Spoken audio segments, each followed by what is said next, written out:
It's a move towards justice and healing. The UN General Assembly voted to recognise the transatlantic slave trade as the gravest crime in human history. On Wednesday, Ghana's President John Mahama came here to the UN in person to promote this resolution put forward by his country. We come together in solemn solidarity to affirm truth and pursue a route to healing and reparative justice. The adoption of this resolution serves as a safeguard against forgetting.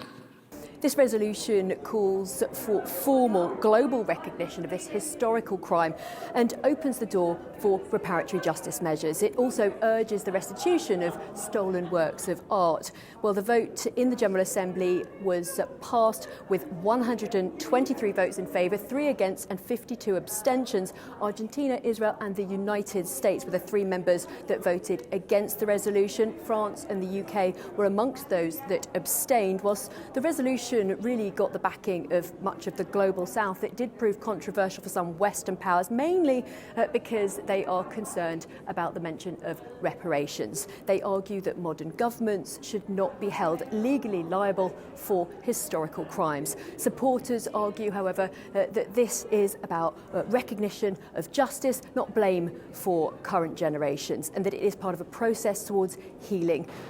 Toronto youth poet Shahada Jack read her poem Reclaiming Our Pen in the General Assembly, honouring those whose stories were never given the chance to be told. Having this conversation in a global sphere and in a global space like the United Nations, I think will continue to empower the youth to speak their truth and to learn the truths of our world. Ghana's president quoted Martin Luther King in his speech in the General Assembly Hall. The arc of the moral universe is long, but it bends towards justice, he said.